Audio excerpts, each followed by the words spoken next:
गया मोहि मिल गया नंद कुमार ब्रज की गलियन में।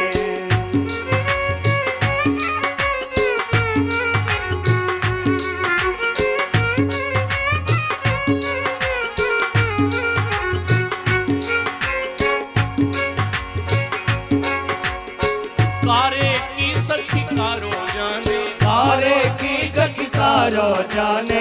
ठाकुर जी कैसे हैं?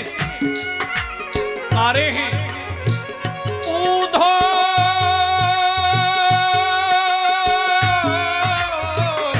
सब कारे अजमाए, हो सब कारे अजमाए। अरे कारो की गति कारो जाने, अरे कारो की गति कारो जाने। लुट गई हरि वो ताली तो सबको ही बजानी है। मैं तो लुट गई बीच बाजार ब्रज की गलियन। मैं तो लुट गई बीच बाजार ब्रज की गलियन में। जय हो। मैं तो लुट गई बीच बाजार ब्रज की गलियन में। गलियन में ब्रज गलियन में, गलियन में ब्रज गलियन में। अरे गलियन में ब्रज गलियन में मिला, अरे वो मिला मुझे मिला रंगीला यार ब्रज की गलियन। मुझे मिला रंगीला यार ब्रज की गलियन में। मिला रंगीला यार ब्रज की गलियन में। मुझे मिला रंगीला यार ब्रज की गलियन में। आके बिहारी लाल की, लाल की।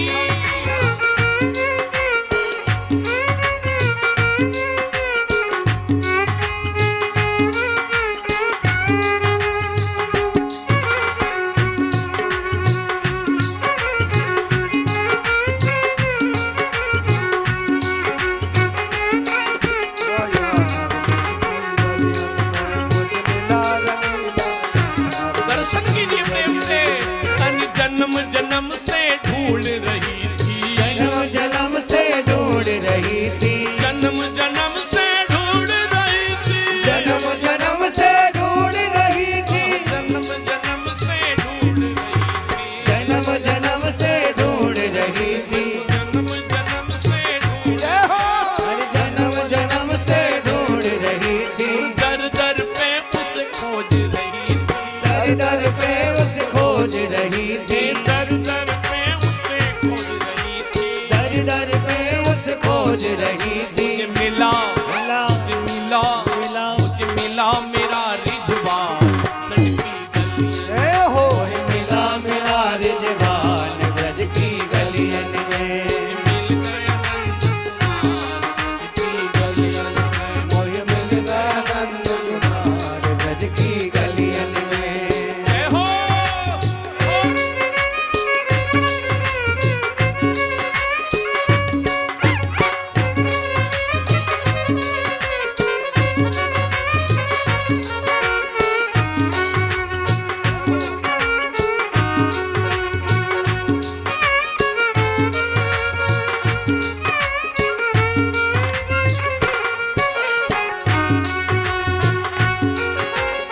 मुझे मिल गया, मुझे मिल गया, मुझे मिल गया नंद कुमार हरि वो। मोहि मिल गया नंद कुमार ब्रज की गलियन में। मोहि मिल गया नंद कुमार ब्रज की गलियन। मोहि मिल गया नंद कुमार ब्रज की गलियन में। ओ गलियन में ब्रज गलियन में। अरे गलियन में ब्रज गलियन में। गलियन में ब्रज गलियन में। गलियन में ब्रज गलियन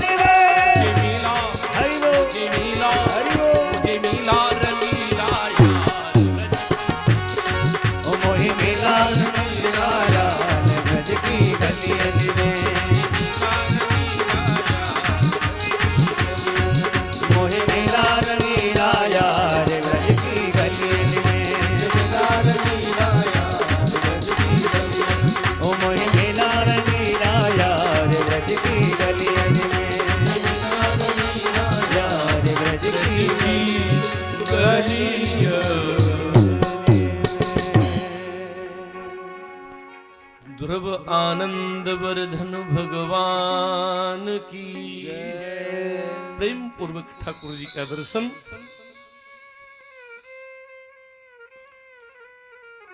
पांच वर्ष के ध्रुव को ठाकुर जी मिल गए। पहले तो ध्रुव ने सोचा भगवान तो मिल गए, पर क्या करूं। ध्रुव जी रोने लगे, कैसे होगा। और जो स्तुति की है, योऽन्तः प्रभस्य मम वाच इमां प्रशुद्धा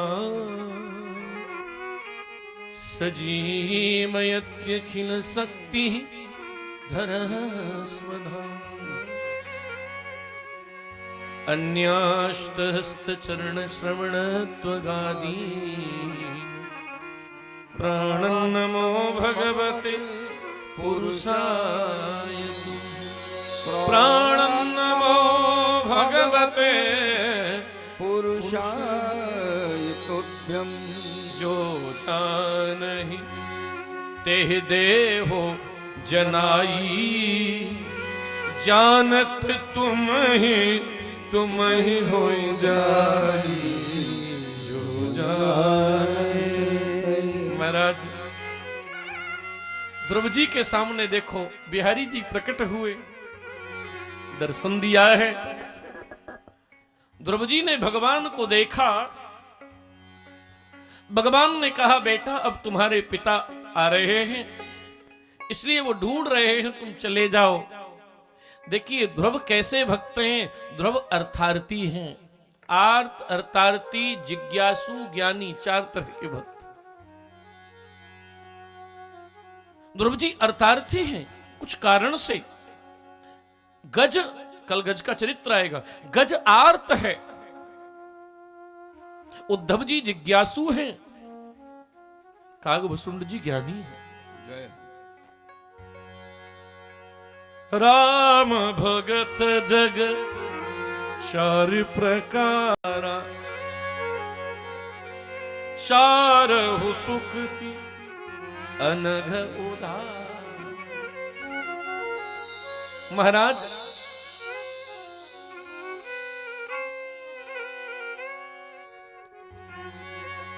श्री हरि शरणं हरि शरणं हरि शरणं हरि शरणं हरि शरणं हरि शरणं हरि शरणं हरि शरणं। अब देखो सज्जनों, ध्रुव जी कह रहे हैं कि भजन, लेकिन ठाकुर जी ने कहा जाओ अब राजपाट भोगो, और मैं वादा करता हूं दुनिया से जब जाओगे तो सारे ग्रह नक्षत्रों से ऊपर तुम्हारा स्थान होगा, सप्त ऋषियों से ऊपर तुम्हारी सब लोग परिक्रमा करेंगे। ध्रुव सब सगलान जपेऊ हरि नाऊ पायहु अचल अनुपम ठाऊ। भगवान ऐसा कहकर के अंतर ध्यान हुए और ध्रुव जी अब रो रहे। ध्रुव जी कह रहे मैं कितना अभागा हूं कि यही संपत्ति और यही राजपाट में लगा रह गया, ठाकुर जी को ही मांग लेता। ध्रुव जी लौटकर आए हैं। सज्जनों, जो संसार में साधु स्वभाव के लोग होते हैं उनका कैसा कर्तव्य, कैसा उनका व्यक्तित्व होता है। ध्रुव जी जब लौटकर आए तो महाराज भगवान को प्राप्त करके आए हैं। तो सौतेली माता जहां खड़ी थी, ध्रुव जी सबसे पहले मैया के चरणों में झुक गए। राम जी वनवास से लौटकर आए अयोध्या में, सबसे पहले किसको मिले?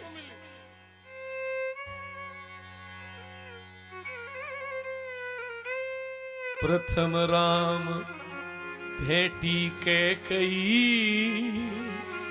राम जी कैकेयी से लिपट गए। क्यों लिपटे? क्योंकि प्रभु जानी कैकेयी लजानी, तासु प्रथम ग्रह गए भवानी। कैकेयी को लिपट। आज ध्रुव जी अपनी सौतेली मां से लिपट गए। सज्जनों, बड़ी सुंदर चर्चा है कि ध्रुव जी गृहस्थ बने, विवाह हुआ, बच्चे हुए। और ये जगन्नाथपुरी धाम है ना, ये ध्रुव जी के ही एक बेटे थे जिनका नाम था उत्कल। उत्कल प्रदेश उसको कहते हैं जहां भगवान जगन्नाथ विराजे। ध्रुव जी का वंश आगे चला, लेकिन महाराज ध्रुव जी का जो सौतेला भाई था जिसका नाम था उत्तम, इस उत्तम को एक दिन यक्षों ने मार डाला और ध्रुव जी यक्षों से युद्ध करने लगे। महाराज भयंकर युद्ध हुआ। तब ध्रुव जी के दादा अर्थात मनु महाराज पधारे और मनु ने आकर ध्रुव जी को उपदेश दिया, लड़ने का काम संतों का, सज्जनों का नहीं होता। बोले मेरा भाई मार डाला, बोले कोई न कोई निमित्त होता है। ध्रुव जी समझ में आया। 36,000 वर्ष तक ध्रुव जी ने पृथ्वी पर शासन किया। कितने वर्ष? 36,000 वर्ष। कोई भारत के नेताजी सुन लें इस बात को तो तुरंत कहेंगे कोई मंत्र हो तो हमें भी बताओ। इतने ही दिन हम भी टिके रहे। और सज्जनों एक बात कहें, आपको शंका हो रही होगी कि हमारे नेता लोग तो 5 वर्ष भी तब चल पाते हैं जब अविश्वास प्रस्तावना आए बीच में, नहीं तो 5 वर्ष में ही 2 वर्ष में गिर जाएं, 1 में गिर जाएं, 1.5 वर्ष में गिर जाएं। और बीच में पद पर बैठे बैठे पता नहीं पद से और तिहाड़ की कब रास्ता पकड़ लें। पद से तिहाड़, उनका क्या भरोसा। पर महाराज ध्यान करना, ध्रुव जी ने 36,000 वर्ष क्यों कैसे रहे? एक ही अंतर है कि हमारे नेताओं को राजा जनता बनाती है और ध्रुव को राजा जनार्दन ने बनाया था। भगवान जिसे बनाते हैं कौन बिगाड़ सकता है। श्री ध्रुव जी 36,000 वर्ष तक राजा रहे। और महाराज सुखदेव जी कहते हैं, मृत्यो मूर्ध पदम दत्वा आरोहाद भूतम ग्रहम। राजन जब दुनिया से गए हैं तो मृत्यु के सर पर चरण रख कर गए। हम सब जाते हैं ना तो मृत्यु हमारे सर में ठोकर मारती है, पर ध्रुव जी जब गए तो मृत्यु के सर पर, क्योंकि मृत्यु, अच्छा ये बताइए, मृत्यु पर भी तो किसी का बस होगा। अनंत श्री विभूत गोलोकवासी पूज्य विष्णु आश्रम जी महाराज कहते थे कि मृत्यु के ऊपर भी किसी का बस है। बोले क्यों? बोले देखो एक शहर में उतने ही लोग मरते हैं जितनी शमशान में जगह हो। कभी शमशान में ये लिखा देगा कि आओ हाउसफुल है, कल मरना। तो मृत्यु के ऊपर किसी का बल है, और वो कौन है? कल कपिल भगवान ने माता को कहा, मद भयात बात बातो वयम सूर्य स्तपत मद भया। ए मैया, वायु मेरे द्वारा चलती है, सूर्य मेरे द्वारा चलता है। इसका अर्थ यह है ठाकुर जी समस्त चीज उनके हाथ में है। आज महाराज ध्रुव जी यहां से मृत्यु के सर पर चरण रख के गए हैं। सुखदेव भगवान ने कहा, राजन इन्हीं के वंश में ध्रुव जी के पुत्र हुए उत्कल, और उत्कल महाराज के वंश में आगे चल के एक राजा हुए जिनका नाम है अंग। और अंग तो बड़े धर्मात्मा थे, पर इनके घर में जो बेटा हुआ उसका नाम है बेन, और बेन बड़ा दुराचारी है। गृहस्थ हो तो भगवान से बेटा मांगो, कोई बुराई नहीं, पर भगवान से ये कहना कि प्रभु बेटा तो देना, पर ऐसा देना कि हमें घर में रह लेने दे। ऐसा भी बेटा हो सकता है। परसों आत्मदेव का चरित्र आपने सुना, पहले बेटे के लिए रोते थे और फिर बेटे के मारे रोते थे। संतान अगर सुपात्र है तो आपसे बड़ा कोई भाग्यशाली नहीं है।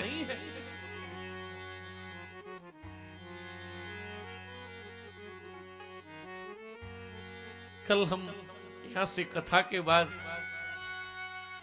हमारे इस कथा के जो प्रेरणा स्रोत हैं, ऐसे पूज्य बाबूजी से मिलने हम यहाँ से निकले तो हमने कहा वो शरीर से थोड़ा अस्वस्थ हैं, आ नहीं पाते। यद्यपि वो इतने जिज्ञासु हैं कि टीवी में पूरी कथा सुनते हैं। तो मैं मिलने उनके कल गया। कुछ चीजें ऐसी होती हैं महाराज, बड़ी अद्भुत होती है। मैं वहां बैठा था, चर्चा हो रही थी।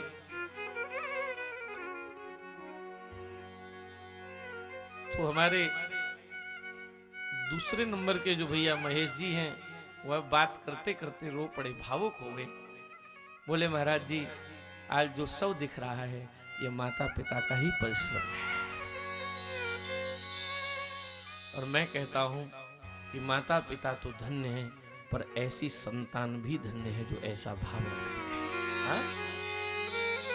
एक जगह मैंने पढ़ा था, छोटे थे तब लड़ते थे, छोटे थे तब लड़ते थे, माँ मेरी है, माँ मेरी है। बड़े हुए तो लड़ते हैं, माँ तेरी है, माँ तेरी है। हम बढ़ जाते हैं तब भेद आ जाता है। ये भाव न आवे। इतना सुंदर मैं देखता हूं यहाँ प्रेम, अच्छा लगता है। संतान महाराज कैसी संतान है? बड़े महादुष्ट हैं। और कैसा है मेन? बोले यदा देवे सुवेदे गो सुविप्रे सुसाधुसो धर्मे वै च विद्वेष स्तवा आशो विनश्यति। भैया बेन कैसा है? बोले धर्म को नहीं मानता। हाँ? आज भी कई लोग भारत में ऐसे हैं जो कहते हैं धर्म को नहीं मानते। एक तो महाराज कोई ऐसे लोग हुए जिन्होंने कहा राम जी कभी हुए ही नहीं थे। किसी ने कहा, कोई हम नहीं पता, नाम तो हम किसी जानते नहीं, पर कहा कि राम जी कभी हुए नहीं। अभी 2 साल पहले ही उनका स्टेटमेंट आया था। तो हम कहीं कथा कर रहे, लोगों ने पूछा कि ये कह रहे थे कि राम जी कभी हुए नहीं। हमने कहा कोई उल्लू नहीं कहता कि सूरज कभी निकलता है। किसी उल्लू ने कहा कि सूरज कभी निकलता है? देखता ही नहीं बेचारे निकलेगा। अरे राम जी नहीं होते तो हम नहीं होते। हाँ? ध्यान करना प्यारे, शास्त्र की भाषा है कि गौ का, ब्राह्मण का, साधु का, शास्त्र का, वेद का, यज्ञ का, इनका जो विरोध करता है उनका क्या होता है? धर्मे मयि च विद्वेष स आसु सवा आसु विनश्यति। उनका नाश होता है जल्दी।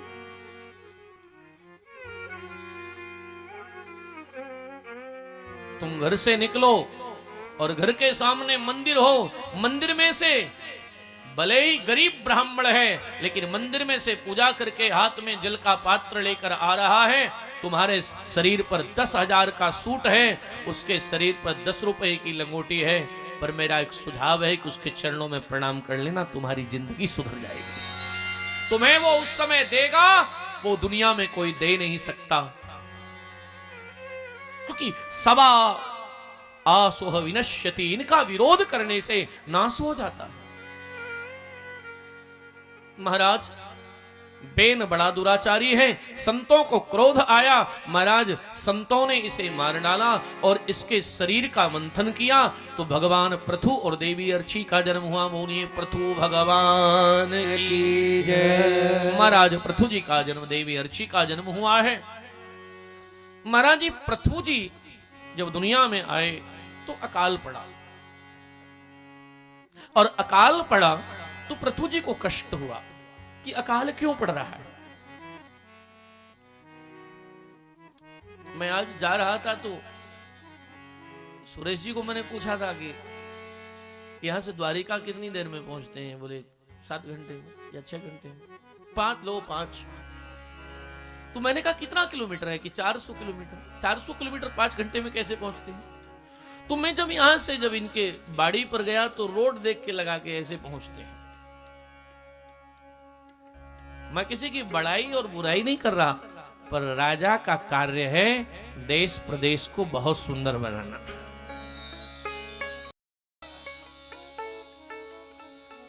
गुजरात की सड़क में पालनपुर से और गांधी धाम तक गड्ढा नहीं मिला,